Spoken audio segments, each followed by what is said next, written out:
I came out in the show and got to like live my fullest life from it. So I'm fine. I didn't win the crown, but I got a crown somehow. Okay. Hey guys, it's Travis Cronin, Entertainment Director at Us Weekly, and you are watching Drag Us Weekly, the show where we drag the truths, the wishes, the wants, the fears from your favorite drag queens. And today, there has never been a lip sync assassin more qualified to kick ladies out of the competition than beautiful Jasmine Kennedie. Hello, welcome.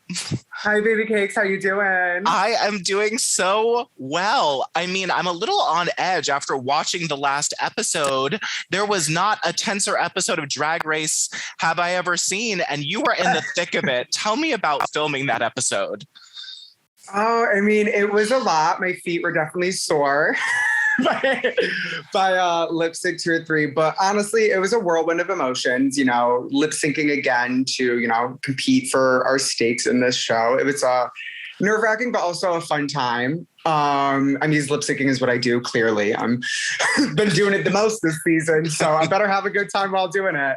But yeah, it was very stressful, but also at the same time, I was having fun while doing it because it wasn't like an acting challenge. It was a very chill challenge for me. I just had to look pretty and flip my hair. You did look pretty and you did flip your hair. It was so obvious that you were enjoying it. Do you think that's where your energy came from? Even the girls backstage were like, where does she find the energy to give it every performance? It comes from a lot. You know, I honestly, drag has always been something I've aspired to do and wanted to do. And every chance I've gotten, I've always just been happy to do it. And so being put into a position where that's all I get to do is, in terms to like save myself, was very exciting because it was something that I knew in my heart I was good at. And even if I don't win one, I'm still going to go in with the next one. Still same energy, same that, because I'm still competing. Regardless if I lose the first one, I still have a chance, you know? And I think I get that honestly from like my dad and like my mom and stuff. They very much taught me like, listen, things may not always work out in your benefit, but like, don't always look at the negative and look at the positive out of it.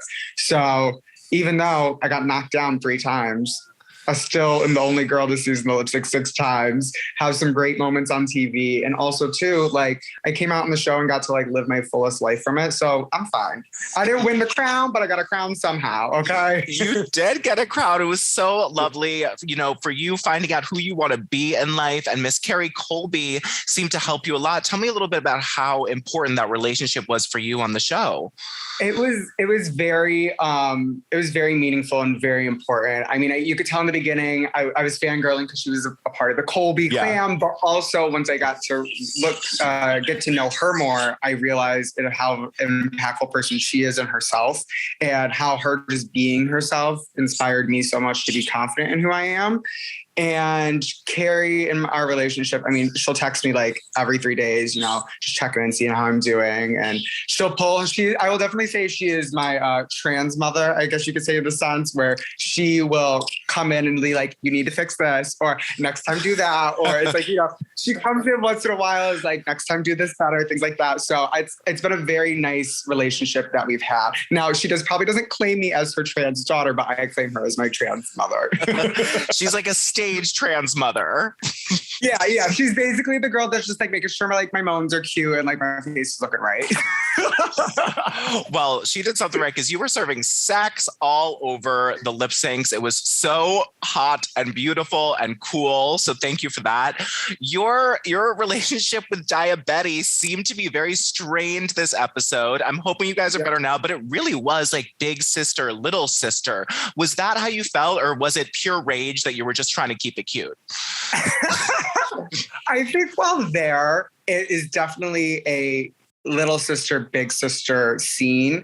Now watching it, I don't necessarily feel the same energy necessarily that she put on the title, but to an extent, I still love her, respect her, things like that.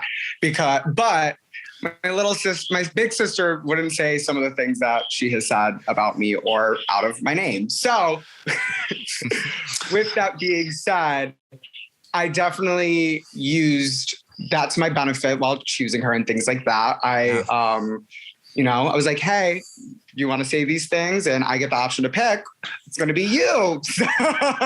That was an amazing comeback for her because Diabetti, or as Diabetica, as Kornbread likes to say. Better Betty, all the above, yeah. Yeah, all the above. She seemed to be pretty harsh to everyone, but especially to you. Do you think it's just because you were sort of the most talkative one in the beginning that she sort of set her sights on you?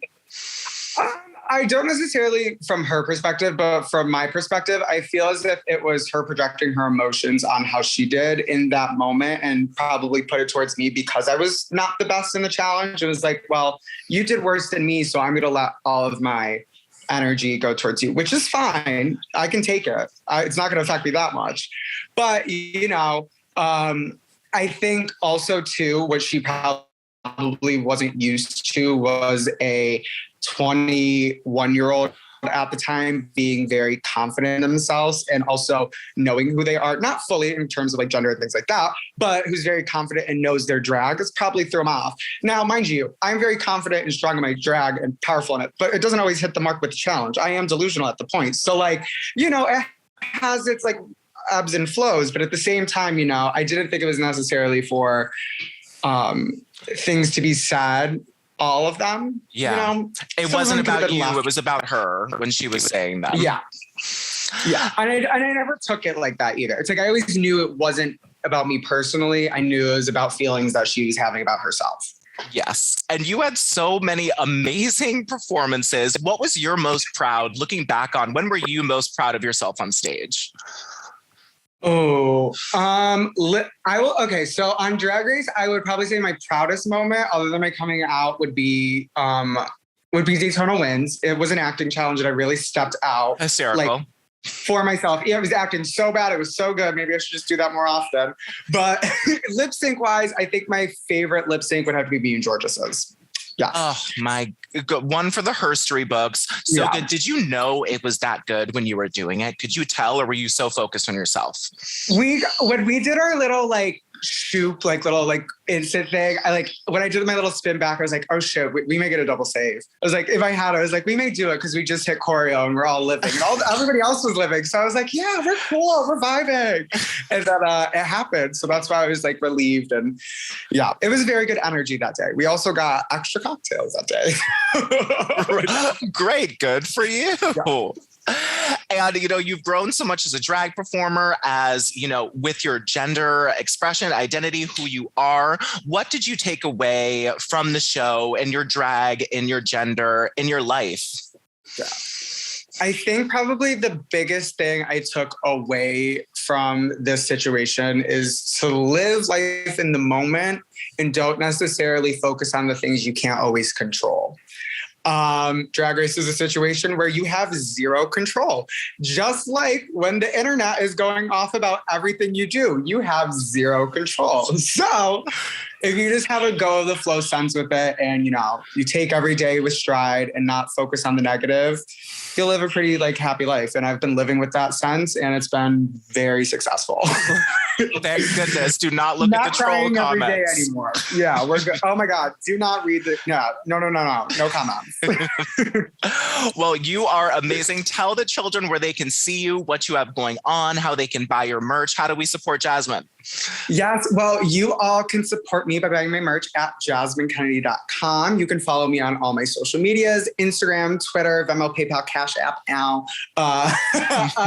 TikTok, all at Jasmine Kennedie.